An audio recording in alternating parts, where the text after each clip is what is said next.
அனைவருக்கும் வணக்கம். Online நஸ்தோ Trichy TV, எளிமை யதார்த்தம் கலந்த ஜோதிடம். வணக்கம் நண்பர்களே, மீண்டும் ஒரு அழகான வீடியோ பதிவின் வாயிலாக உங்கள் அனைவரையும் சந்திப்பதில் பெரும் மகிழ்ச்சி அடைகிறேன். நான் உங்கள் ஜோதிடர் ரவிச்சந்திரன், திருச்சி மேட்டுப்பாளையத்திலிருந்து. மேசத்தில் யார் இருக்கலாம் அப்படிங்கிற ஒரு தலைப்பில் இன்றைக்கி நம்ம அந்த வீடியோ பார்ப்போம். தொடர்ச்சியாக அந்த 12 லக்னங்களுக்கும் சூரியன் எங்கே இருந்தாலும் என்ன பலம்னு சொல்லி ஒரு வீடியோ போட்டிருக்கோம்.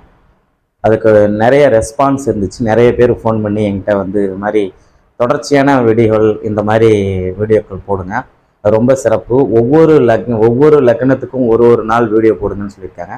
அதுவும் கூடிய விரைவில் போடலாம். இதே அந்த சூரியனை பற்றி பேசினதை கூட வேணுமா திருப்பி இன்னொரு முறை மேச லக்னத்துக்கு சூரியன் எங்கே இருந்தாலும் என்ன பலன், அதை மட்டும் பேசி ஒரு வீடியோ போடலாம். அந்த மாதிரி. சரி, இப்போ மேசத்தில் யார் இருக்கலாம்? நல்லா கவனிங்க. மேசம் சரராசி, நெருப்பு ராசி. இதனுடைய அதிபதி செவ்வாய் பகவான்.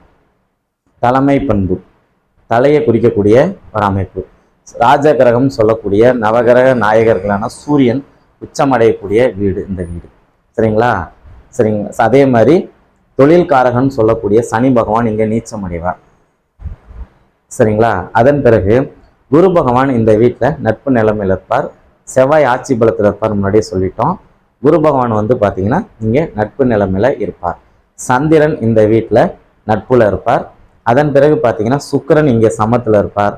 சனி இங்கே நீச்சம்னு முன்னாடியே சொல்லியிருக்கிறோம். அதன் பிறகு பார்த்தீங்கன்னா நம்மளுடைய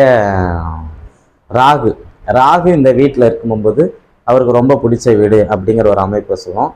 கேது செவ்வாயை போல செயல்படும் அப்படின்னாலும் அவருக்கும் இந்த வீடு ஓரளவுக்கு பரவாயில்ல அப்படின்னு சொல்லியிருக்கு. ஒரே ஒரு கிரகத்தை மட்டும் விட்டுட்டேன், புதன்.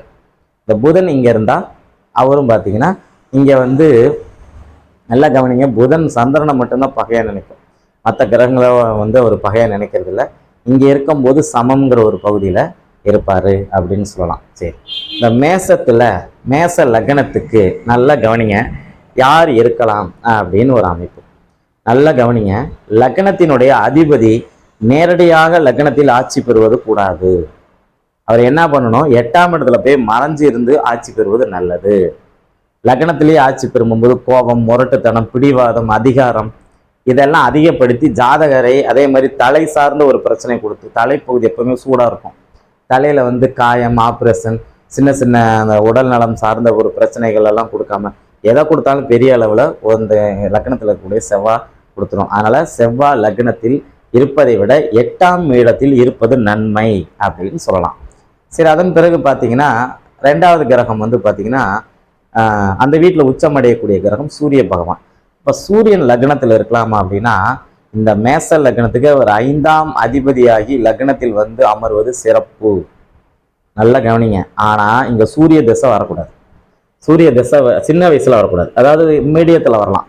ஒரு 30 வயசு, 27 வயசு, 26 வயசு அந்த டயத்தில் வரும்போது இது நன்மையை தரும். ஆனால் அதே நேரத்தில் இந்த சூரியனுடைய தசை சின்ன வயசில் வரும்போது கஷ்டத்தை தான் கொடுக்கும். அதையும் இங்கே மென்ஷன் பண்ணிடுறேன். அப்போ லக்னத்தில் சூரியன் இருப்பது அதிகாரம், அரசு பதவி, சரிங்களா, அட்மினிஸ்ட்ரேஷன், ஆளுமை திறன், நிர்வாகம் சார்ந்த அத்தனை விஷயம் நல்லா இருக்கும். ஊரில் பஞ்சாயத்து தலைவராக இருக்கிறது, இந்த மாதிரி ஒரு சிறப்பான விஷயங்கள் எல்லாம் சூரியனினுடைய காரகத்துவங்கள் இங்கே இருக்கும்போது ஓரளவுக்கு நல்ல பலனை கண்டிப்பாக தரலும். சூரியன் அங்கே இருக்கலாம். ஆனால் இங்கே ஆணவமான பேச்சு, தனக்கு தான் எல்லாம் தெரியுங்கிற அந்த விஷயம், இதெல்லாம் சூரியன் அங்கே இருக்கும்போது இந்த விஷயமும் சேர்த்து ஏற்படும். அப்போ மேசத்தில் சூரியன் இருப்பது 50% மட்டுமே நன்மை, 50% நன்மை அல்லாத ஒரு விஷயம் இருக்குது அப்படின்னு அர்த்தம். 2 கிரகம் பார்த்துட்டோமா? சரி, அதுக்கப்புறம் 3வது கிரகம் சந்திரன் இந்த வீட்டில் நட்பு நிலைமையில் இருப்பார். இந்த மேச லக்னத்துக்கு அவர் 4ஆம் அதிபதியாகி வீடு, மனை, வாகனம், தாயார், கல்வி, இவர் சம்பாரித்து வாங்கக்கூடிய சொத்து இதனையெல்லாம் குறிக்கக்கூடிய சந்திர பகவான் இந்த மேசத்தில் இருப்பது ரொம்ப நல்லது. பொதுவாக எந்த லக்னமாக இருந்தாலும் சரி, அங்கே ஒரு கிரகம் இருப்பது அந்த பாவத்தை ஈர்த்து கொண்டு தன்னிடம் சேர்க்கும் அப்படின்னு அர்த்தம். இப்போ மேச லக்னமாகி மேச லக்னத்தில் சந்திரன் இருக்கிறாருன்னா அவங்க மேச லக்னம், மேச ராசி, தாயின் மேலே ரொம்ப பற்று இருப்பாங்க. தாயார் நல்லா உழைக்கக்கூடிய ஆளாக இருப்பாங்க, அந்த அமைப்பில் இருப்பாங்க. அப்போ மேசத்தில் சந்திரன் இருப்பது நன்மையை தரும் அப்படின்னு சொல்லலாம். 3 கிரகம் பார்த்துட்டோமா? சரி, 4வது கிரகம் பாருங்க. மேசத்தில் பார்த்தீங்கன்னா புதன். மேசத்தில் புதன் இருப்பது இந்த மேச லக்னத்துக்கு சரிங்களா மேச லக்னம்னே நீங்கள் எடுத்துக்கங்க. இந்த மேச லக்னத்துக்கு அவர் வந்து ஒரு பகையான மனிதர், 3ஆம் அதிபதி 6ஆம் அதிபதி. அவர் வந்து லக்னத்தில் உட்காருவது அதாவது தைரியம், வீரியம், வெற்றி, விஜயம், சரிங்களா, எதை சார்ந்த ஒரு விஷயத்தை தேடி கொண்டு வந்து உட்கார வச்சிரும்.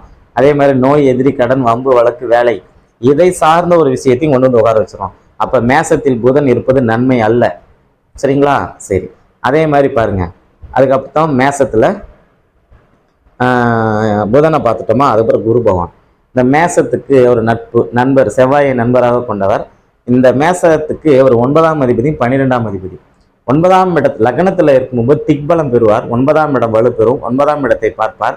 12ஆம் இடமான விரயத்துக்கும் அவர் தான் அதிபதி.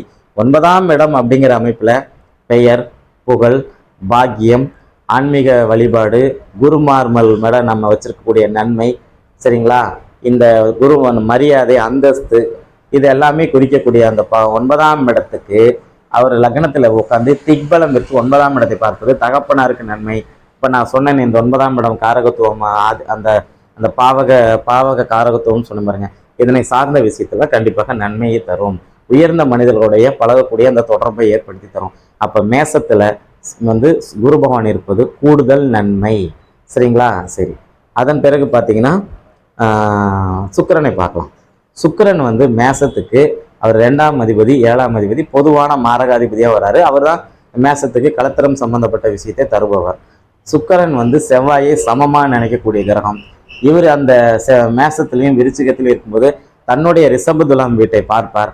அந்த அமைப்புல வந்து பார்த்தீங்கன்னா இந்த வீட்டில் இருப்பது ஓரளவுக்கு நன்மை, நல்ல பலனை கண்டிப்பாக தரும் அப்படின்னு சொல்லலாம். சரி, அதன் பிறகு பார்த்தீங்கன்னா சனி பகவான். சனி பகவான் வந்து பார்த்தீங்கன்னா இந்த வீட்டில் வந்து நீச்சம் அடைவார். ஓகேங்களா? சனி இந்த வீட்டில் நீச்சம் அடைகிறது நன்மை.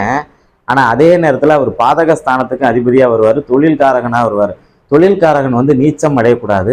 வேற ஏதாவது ஒரு வகையில் சனி பலம் அடைஞ்சிருந்தா அது ஒரு மிகப்பெரிய யோகத்தை தரும் அப்படின்னு சொல்லலாம். சரிங்களா? அப்போ சனிக்கு இரண்டு ஆதிபத்தியம் இருக்கிற மற்ற கிரகங்களுக்கு இருக்கிற மாதிரி சனிக்கு 2 ஆதிபத்தியம் இருக்கு.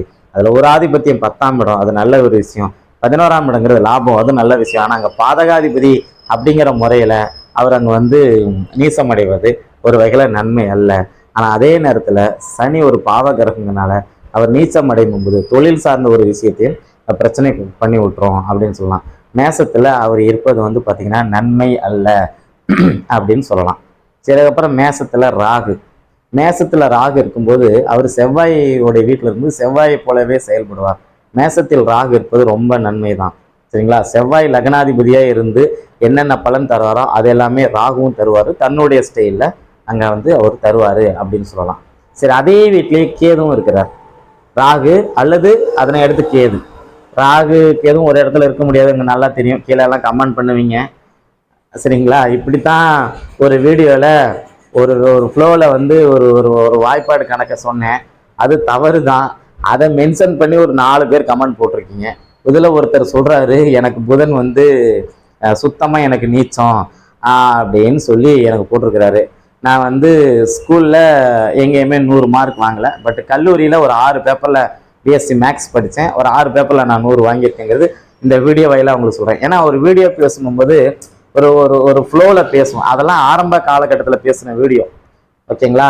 வீடியோ பேசுகிறது எப்படின்னு தெரியல, எடிட் பண்ணுறது எப்படின்னு தெரியாத ஒரு சூழ்நிலையில் பேசும்போது அது ஒரு தவறு தான். நான் அதை வந்து நியாயப்படுத்த விரும்பல. அதை கமெண்ட் பண்ணி பேசியிருக்கிறாங்க. ஒரு தமிழ்நாட்டில் நம்பர் தலை சிறந்த ஜோதிடர் மேச லக்னத்துக்கு 9ஆம் அதிபதி சனின்னு சொல்லி பேசியிருக்கிறாரு. அதெல்லாம் யாருமே நீங்கள் பெருசாக எடுத்துக்கல. ஓகேங்களா? அது வந்து அவங்க தெரிஞ்சு தான் அவங்க அப்படி பேசுகிறாங்க கிடையாது. ஒரு ஃப்ளோவில் வர்றது தான். மற்றபடி அது நாங்கள் அந்த மாதிரி சொல்கிறது கிடையாது. அதே மாதிரி லக்னத்தை அந்த மேசத்தில் வந்து கேது இருக்கும்போது அவரும் செவ்வாயை போல செயல்படுவாருன்னு சொல்லுவாங்க. சரிங்களா? ராகு வந்து சனியை போல செயல்படுவார், கேது வந்து செவ்வாயை போல செயல்படுவார். அப்போ அவரு கேது வந்து மேசத்தில் இருக்கும்போது அவரு கூட ஒரு பெரிய கெடுபலன்களை செய்வதில்லை அப்படின்னு நம்ம வந்து சொல்லலாம். நண்பர்களே, மேசத்தில் எந்த கிரகம் இருந்தால் என்ன பலன் அப்படின்னு சொல்லி பார்த்துருக்கோம். சூரியனை பார்த்தோம், சந்திரனை பார்த்தோம், செவ்வாயை பார்த்தோம், புதனை பார்த்தோம், குருவை பார்த்தோம், சுக்கிரனை பார்த்தோம், சனி பகவானை பார்த்தோம், ராகு பகவானை பார்த்தோம், கேது பகவானை பார்த்துட்டோம். 9 கிரகங்கள் இங்கே இருந்தால் என்ன பலன் அப்படின்னு சொல்லி பார்த்துருக்கோம். இது வந்து ஒரு அவுட்லைன் வீடியோ தான். இதே மாதிரி நாளைக்கு இந்த ரிஷபத்தில் எந்த கிரகம் இருந்தால் என்ன பலன் அப்படின்னு நாளைக்கு ரிஷபத்தை பார்க்கலாம். நன்றி, வணக்கம்.